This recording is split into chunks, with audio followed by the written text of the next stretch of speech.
All right. I'm out at the shop. Started on taking the valve springs out of the cylinder head so I can put the beehives in them. Made a video, I think last week, and about doing them, and I said I'd probably show you guys how I ground out the valves, unshroud the valves. So do a little bit of work here with you guys so you guys can kind of see what I'm doing.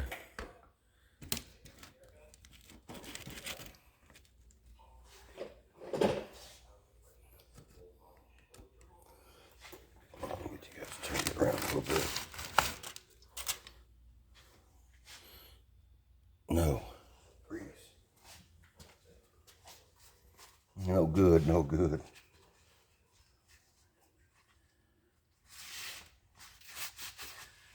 Alright, so I got my valve spring compressor.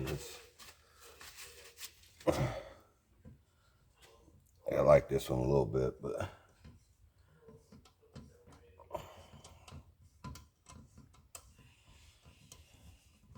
you know, it's got this arm right here that's, man, it makes it tough. I mean, if you go and try to actually set like you're supposed to with the thing up here tight to the valves, I don't do that, man. I actually use this thing as a kind of like a C-clamp, man. I'll go ahead and smash this together.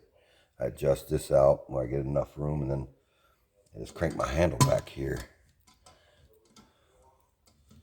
And then I just, man, trying to push that, close that handle is too much. Okay. So, see if I can get you a little bit of light. Let me go get the light here.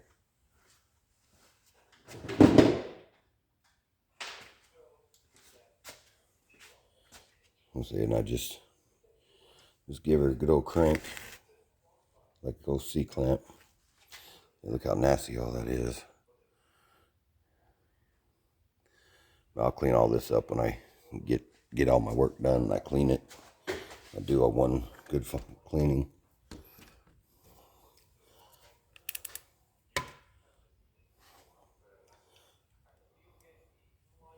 So once I get spring compressed, looks like one of the keepers may have already, yep, one of the keepers already fell out. So let's go in there with the magnet and get the other one.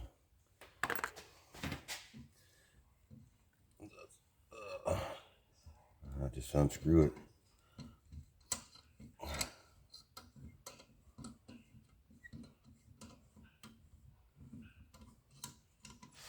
And right here at the end, because on the spring comes out farther because it's obviously ain't got the keeper in it. But see, I got all that play in there now.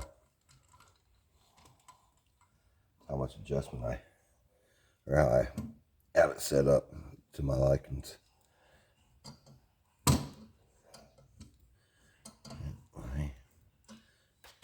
Get you guys turn down the hair a little bit.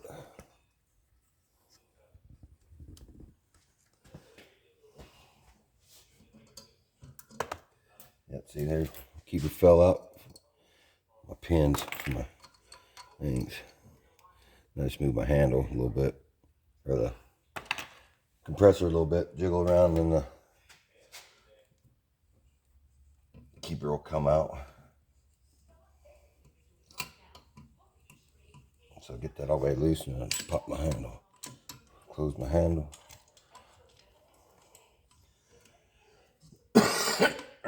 Yeah, they make the air ones. I'd like to have one of them, but I don't do enough motor rebuilds yet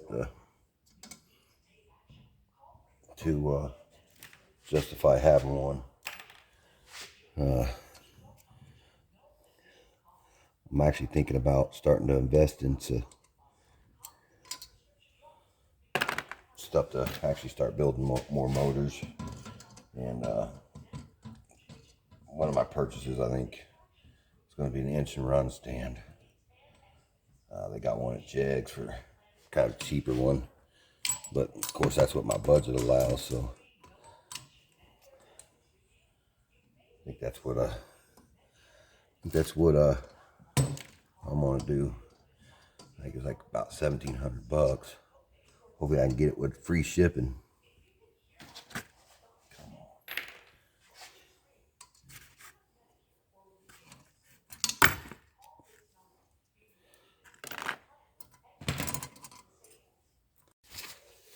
Sorry about that. We got interrupted. Baby Tape's mom was calling. Alan's being a little monster today, I guess. I don't really think that's it. Her mom just wants Alan to clean or pick up her room a little bit, get some clothes, so she can go to her Aunt Salem's little hockey game. Well, Alan don't want to.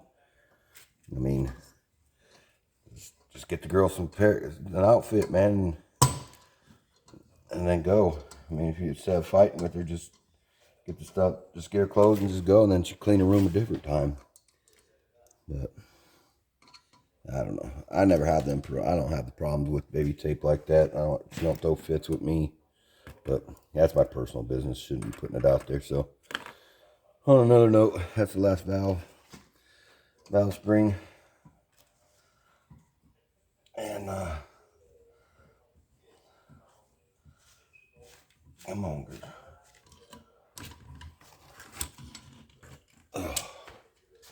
So we'll set that aside because I'll need that to put the new to me valve springs on.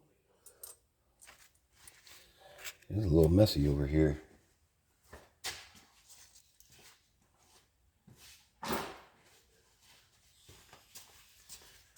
Uh-oh. What the heck?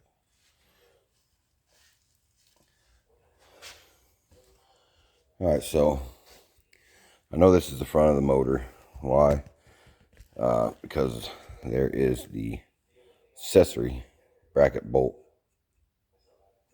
a stud, whatever. I don't think I haven't took it out yet. And I leave them in just for that fact, so I know which side I'm on. I mean, I get confused easy sometimes, so I know this is the front. I know it's left side because of the front, and then my intake, set it on the motor, left side. So I'll come in and number these cylinders or valves according to the number of the cylinders. Where's my paint marker? I think I used a Sharpie the last time, but left side's gonna be number 1, 3, 5, number 7.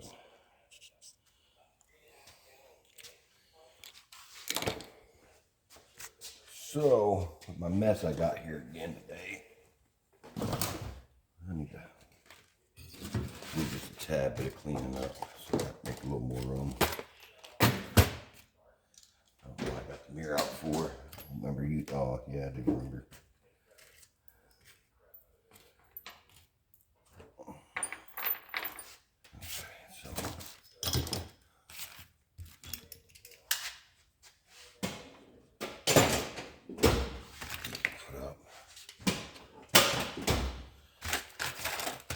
Might as well throw these in the drill bit box, whatever.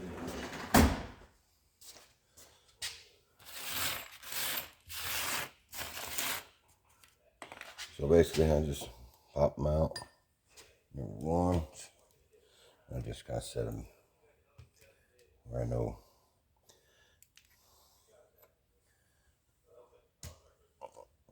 And I also set them in an orientation where you can check out the valve seats. Can I tell you, it actually looks pretty good. It's got a little pitting. I think these are the hardened seat 906 heads.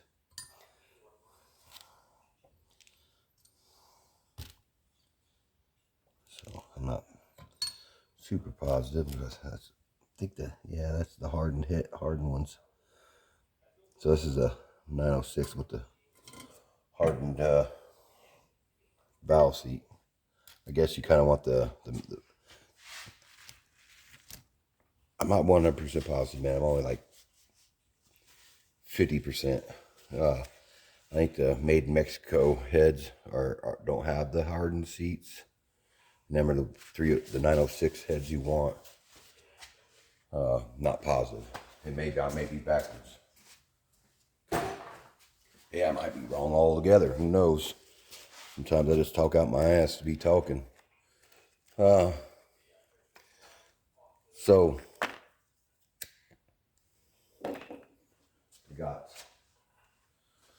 I got these. Let me turn my light around over here. Let's get this light moved. So I don't know if you can see in there, right here. There's a lip, sharp lip. So basically, see this one don't. Yeah, it has a little bit on the exhaust, but basically what I do is I go in and I just smooth that down. These are your valve seals here, or valve seats right here. See how big the exhaust one is compared to that one. And that one's pretty big right there. So yeah, I just clean up the sharp edge right here. It allows a little better airflow. That's all I do to these heads, man. I don't get in there and try to hog them out. I mean, they flow pretty good as they are already, so I don't want to get in there and start hogging them out and end up ruining the set of heads. You know, I said in my last video, I got $125 in these heads. The motor, I got the whole motor for $50, man. Well, 75, but I did a little trading. I did some stuff that was something I got for free. I traded that and $50 for it. So I got the short block for $50 and the heads for free. That's how I'm looking at it. So that's how I got $125 in these heads. And you always want to look in here at these, like here, for cracks. I want to say it's usually here and here, but that's not good. I think that's from me setting it on the grime. What y'all got in there? But I'm going to invest in a hot tank. Well, I'm going to build my own little type of hot tank.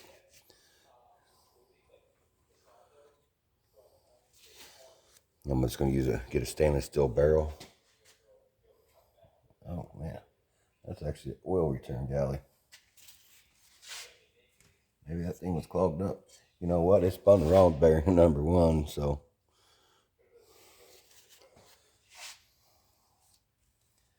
Another thing I've done, once I get these all ground down, to get my grinder. I'm adding my previous videos, man. I don't know how to link the previous videos or whatever it's called they all do on here. I ain't good at editing either, so all my videos are usually unedited. I'll hit pause and that's it when I'm doing something, and then I'll just hit pause instead of like trying to crop my stuff or cut it. I just use this burr tool, man. I don't know what it's called, but it's the best thing I found. I went through sanding things, this and that. Best little thing I found. Takes it off pretty quick. But once I get them unshrouded there, I come over here. Them are my push rod holes. So right there, each one. So what I do is I take a 1/2-inch drill bit. Let me go down here where I can look a little better. Let's see. Maybe this one. Take a 1/2-inch drill bit and drill it out. Now when you come in here on these, you gotta kind of watch right. Here a little bit on the intake runner when you drill it out. But it makes room if you want to add, like the 1.6 rockers gives you a little more room.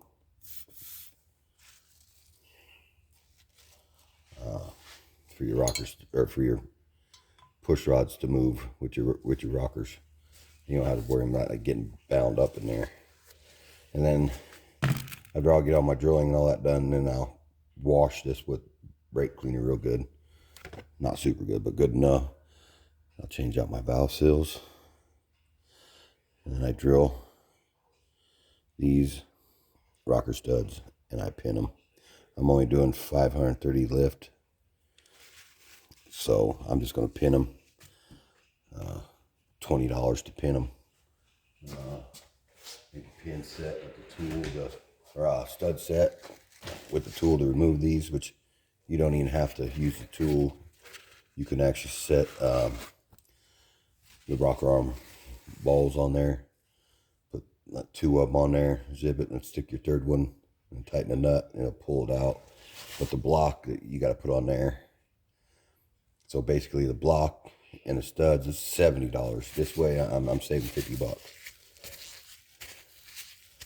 So I did get my new cam, which is retro roller. And I'll explain that, how I'm going to put a retro roller in a roller block. Let's go over and take a peek. The best way to tell if your block is a roller,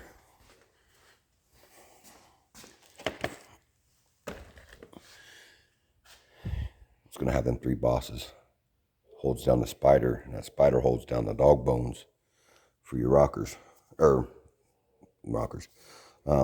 lifters, right? Your roller hydraulic lifters, and that's what holds them lifters in place, is this spider.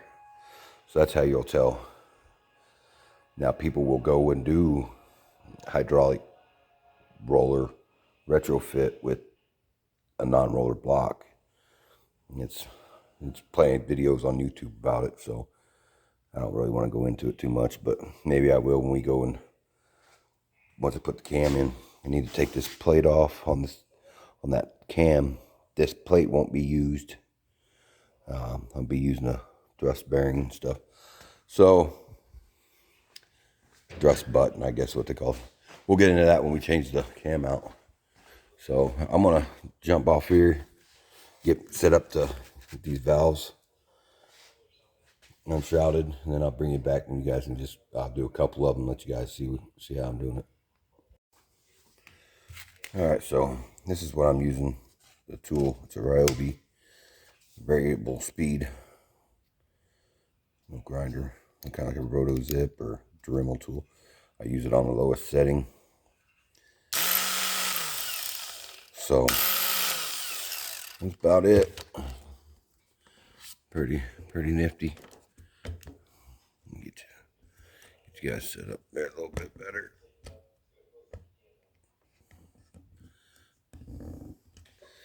You want to make sure you don't hit your valve seats here. I hit one on the exhaust on the other head, but when I lap the valves in, it actually, because they're hardened valves on that, or seats on there, it cleaned up pretty good. It actually cleaned up a lot, I should say, because if I didn't clean it up, it wouldn't have sealed. I'd be losing compression.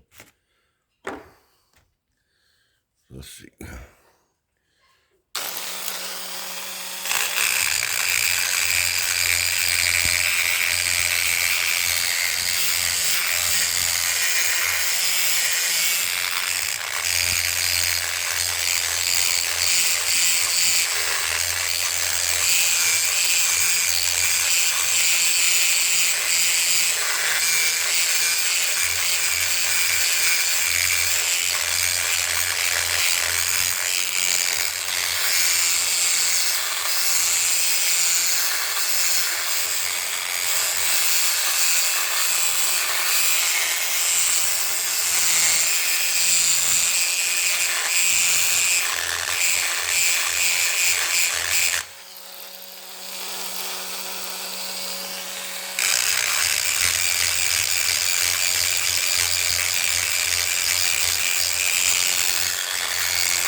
Yeah. It's all pretty good. I don't know about that one.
I ain't too worried about the exhaust, because the exhaust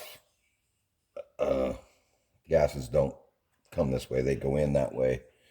But you know, you get like how they say on a truck bed, where the air goes over the truck cab like this and comes down here in a vortec or whatever, right behind the cab.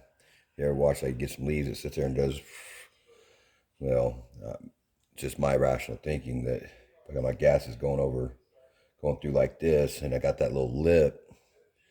Maybe that's doing it like that. Maybe that'll help me get the exhaust gases out of my chambers a little better. Who am I? I don't know. I'm not that smart. I don't have a flow bench. I don't have any of that.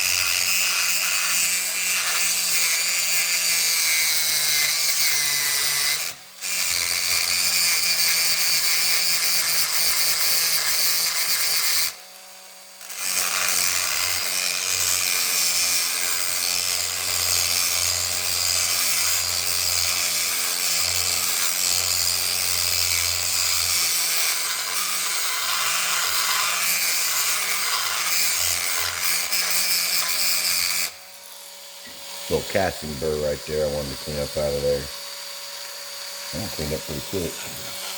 This in here ain't so bad. On the intake.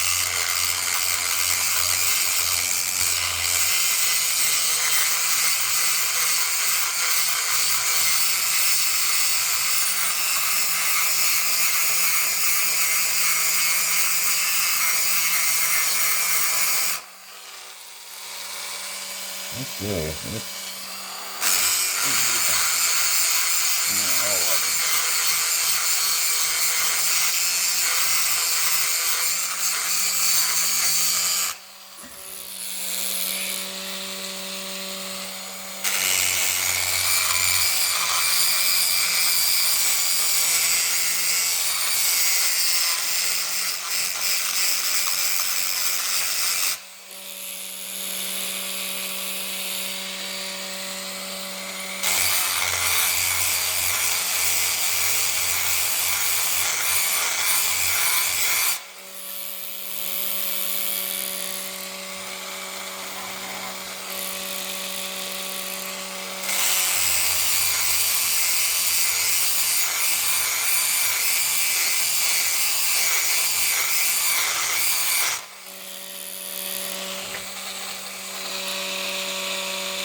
I can't seem to get that part out.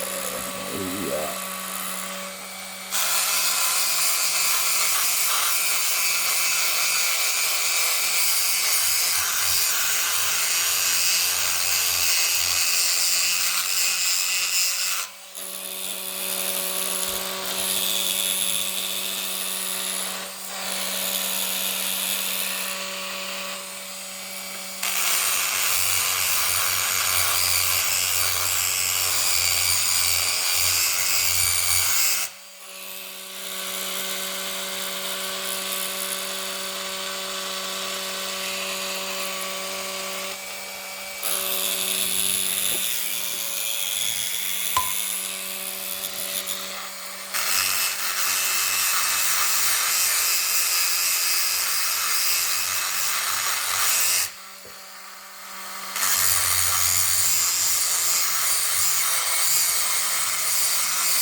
There we go. A little bit right there.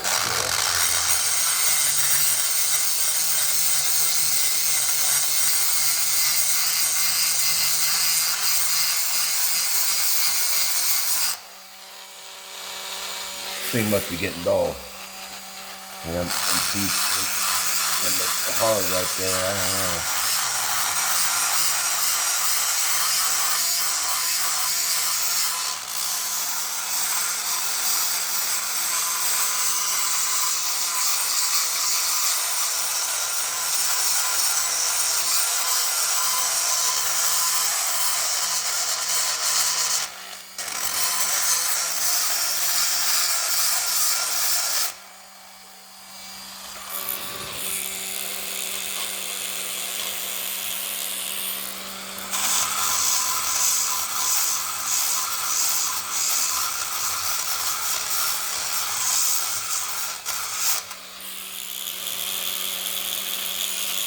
Yeah, buddy.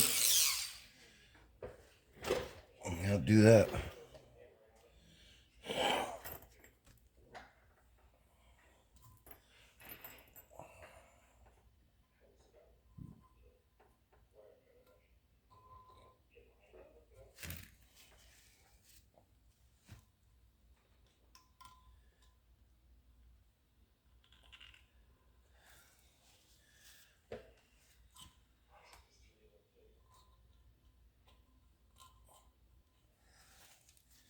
Yeah, this motor had a heck of a lot of sludge in it.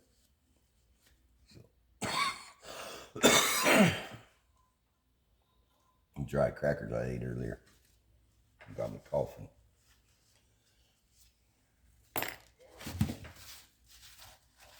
All right, well, I'm gonna spin it over and get her set up to drill the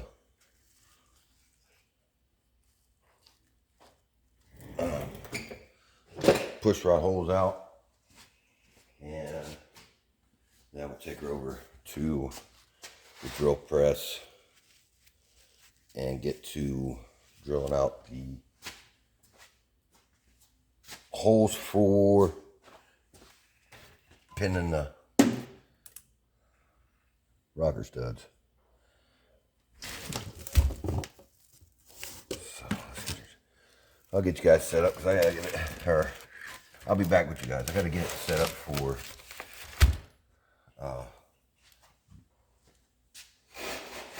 drill bit and all that. I don't know where it's at, so we'll have to find I know it's in the drawer. I just gotta find out where. So I'll bring you guys back when I get to drilling them. All right, got the drill set, 1/2-inch drill bit. We're just gonna set her in there. Got our water jacket here, so we want to make sure you go straight up and down, maybe a little tilt a little towards my left side, so you don't drill into them.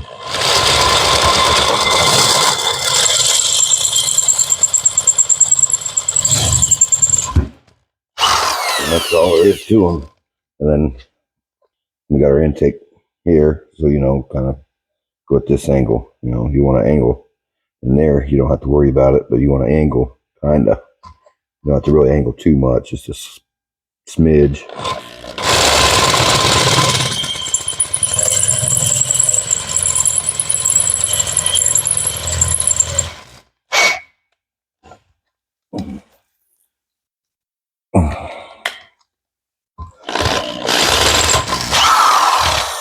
And then it cuts pretty easy.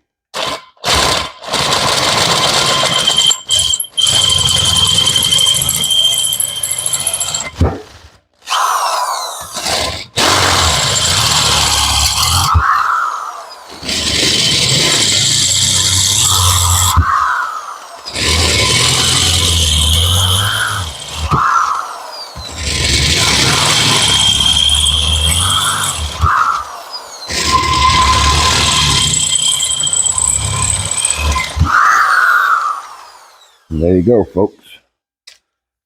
Down there, pretty easy. I gotta clean the drill bit off and put it up before I lose it again.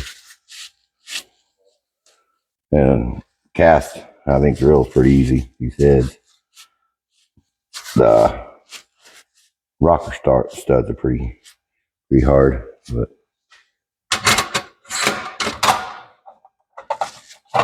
drilling through the bosses for the studs are pretty easy. So I showed you all how to do that in the last video on how to pin these heads or these studs in the heads.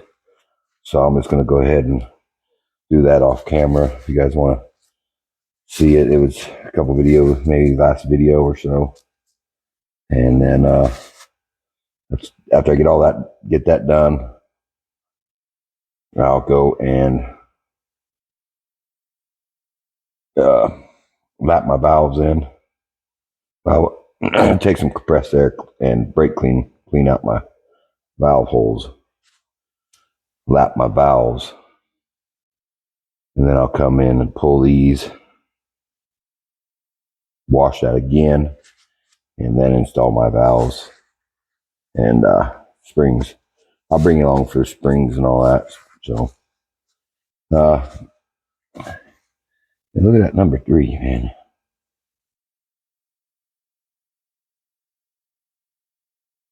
That's crazy. Just not kind of seen that. Probably. Let's see, this would be number 3 intake right here. That valve's still sealed bad on there or something. I don't know. Had some oil or something in there. Well, they're all kind of crappy, but number 3 is worse.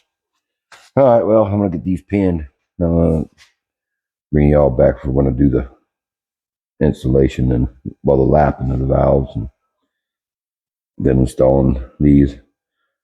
I hate installing valve seals, but it's got to be done. So I'll bring you back in a little bit. All right, I went ahead and closed that video out, man. The drill bits I was using to drill for the pinning the rocker studs, they weren't long enough, man, and I couldn't get in there with the drill press like I wanted to. So I ran to the store and got some new drill bits, and I'm at go ahead and come on home and get me something to eat, and I'll just go back out there tomorrow and finish that head up and do the cam install. So look forward to the video tomorrow.